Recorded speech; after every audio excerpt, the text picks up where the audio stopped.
स्वागत है आप सभी को आपके अपने YouTube channel stronger study classes में। तो ये वीडियो है जैक बोर्ड क्लास 9th के लिए, जो कि आप लोग का टर्म 2 एग्जाम 28/6/2022 को जो सोशल साइंस का होगा उसके लिए जो है 10 VVI सब्जेक्टिव क्वेश्चन लेकर आए हैं, जो कि ये सब आने का काफ़ी चांस है और ये सब क्वेश्चन मॉडल पेपर से भी दिया गया है आप लोग का जो जैक द्वारा निकला है। तो चलिए ज़्यादा लेट करते ना हुए वीडियो को स्टार्ट करते हैं। तो अगर सोशल साइंस में जो कुछ भी नहीं पढ़ा है तो ये सब क्वेश्चन एक बार देख लीजिए दोस्तों, और बना के आप लोग लिख सकते हैं अगर आ जाए तो। सबसे पहला जो क्वेश्चन है, सबसे पहला क्वेश्चन है नात्सी पार्टी पर टिप्पणी लिखिए। 2 नंबर में पूछा जाएगा तो आपको 1 से 2 लाइन आपको लिखना है। तो लिखना है 1930 के दशक के शुरुआती वर्षों में नात्सियों को अधिक समर्थन नहीं मिल पाया था। 1928 में भी नाजी पार्टी को केवल कितना मिला था, तो 2.8% वोट मिले थे। लेकिन जब 1932 आया और नाजी पार्टी को जो है 37% वोट मिल गया, जो कि काफ़ी है और काफ़ी समर्थन हुआ। तो साथ वोट के साथ यह सबसे बड़ी जो है पार्टी बन गई। तो 1 नंबर 2 नंबर में पूछे जाएगा तो इतना लिखना है। अगर ज़्यादा नंबर में पूछेगा तो आपको थोड़ा और बड़ा चढ़ा के लिख देना बस।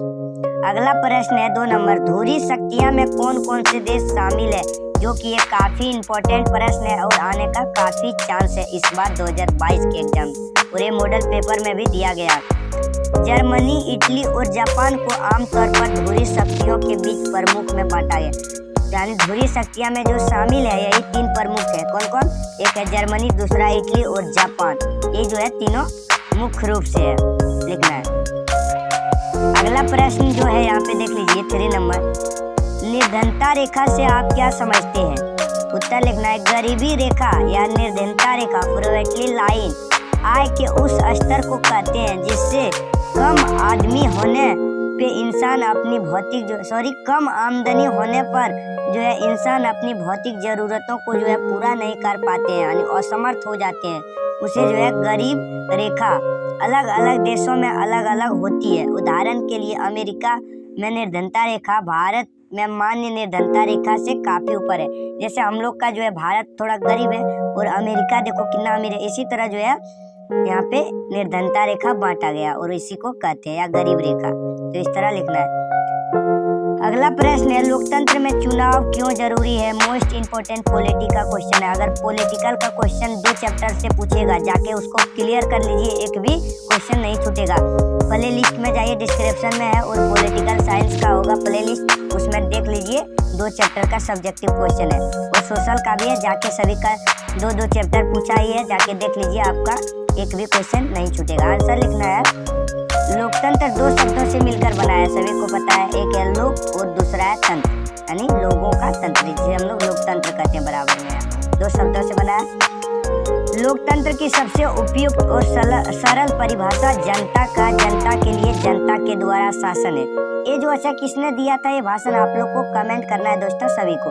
जो है जनता के लिए जनता के द्वारा, ये जो है किसने बोला था, तो इसको सभी लोग जो है कमेंट करना है, सभी स्टूडेंट्स। अगला है यहाँ पे देख लीजिए क्या, अब ऐसे में लोकतंत्र में जिसमें लोग अपना शासक प्रतिनिधित्व चुनते हैं वह बिना चुनाव के कैसे संभव है? अगर हमारा देश लोकतांत्रिक नहीं रहेगा तो हम लोग जो है जनता द्वारा किसी को चुनकर नहीं संभव बैठा सकते हैं। ठीक, आगे लिखना है यहाँ पे, चुनाव का सीधा सा अर्थ है चयन करना, यानी चुनते हैं हम लोग उसे। अब बिना चुनाव के कोई अपने प्रतिनिधित्व का चयन कैसे करेगा? अगर चुनाव नहीं होगा तो कैसे हम लोग समर्थन करेगा? कोई उसका पार्टी रहता है कि हम तुमको चुनाएंगे, तो चुनाव होने के बाद ही पता चलता है कि कौन उसका प्रतिनिधित्व बनेगा, चुना जाता है तब। चुनाव की प्रक्रिया या विधि कुछ भी हो सकती है, पर जहाँ शासक का चुनाव होता है वही लोकतांत्रिक सरकार है। प्रजातंत्र में भी चुनाव होता है, राजतंत्र में भी, ठीक, लेकिन अलग ढंग से। अगला जो है उष्णकटिबंधीय पर्णपाती वन के उदाहरण और मुख्य वृक्ष कौन है? देना है क्या, किसे कहते हैं या, और उसमें जो है उष्णकटिबंधीय जो वन है उसमें कौन सा मुख्य रूप से वृक्ष पाए जाते हैं? तो सबसे पहले यहाँ पे देखिए उष्णकटिबंधीय वन किसे कहते हैं? ये वन प्रायद्वीप में अधिक वर्षा वाले भागों और उत्तर प्रदेश व बिहार के मैदानी भागों में पाए जाते हैं। भारत में ये वन बहुतायत में पाए जाते हैं, यानी बहुत मात्रा में पाए जाते हैं। इन्हें मानसून वन भी कहा जाता है, उष्णकटिबंधीय वन। ये वन 70 से 200 सेंटीमीटर वार्षिक वर्षा वाले क्षेत्र में पाए जाते हैं, जहाँ 70 से 200 सेंटीमीटर वार्षिक वर्षा होना चाहिए।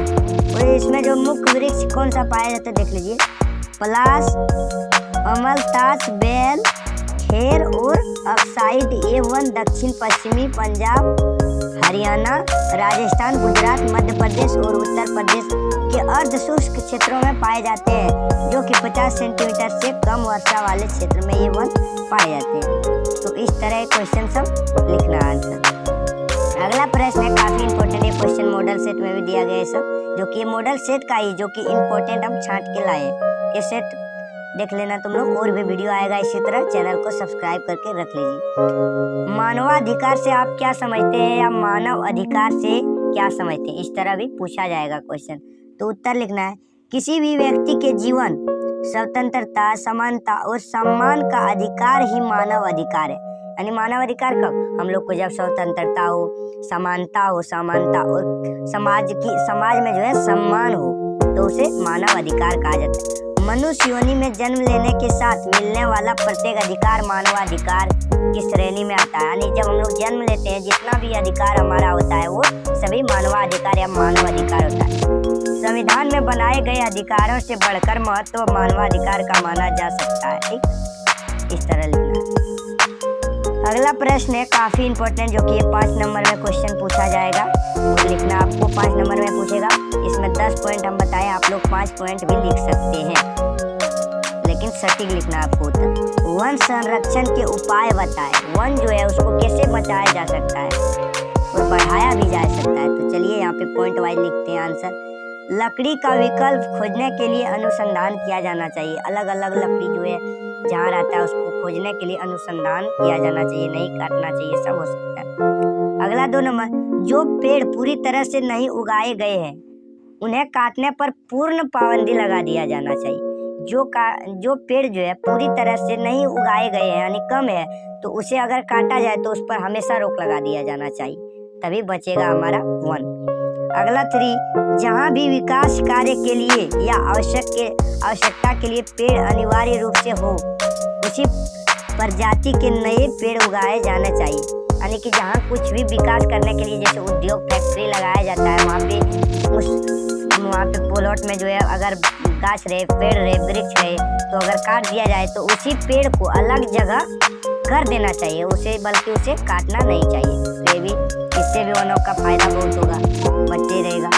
अगला जो है, जो उद्योग अपना कच्चा माल जंगलों से प्राप्त करते हैं उन्हें भविष्य की जरूरतों के लिए वन रोपण के लिए मजबूर होना चाहिए। अगर हम लोग जैसे कोई कच्चा माल, कपास, ये सब जो होता है उगाया जाता है, कच्चा माल बहुत सारे वनों से जो है हम लोग को जो मिलता है, उसका पेड़ भी लगाना चाहिए, क्योंकि आने वाला पीढ़ी में भी वो काम आएगा।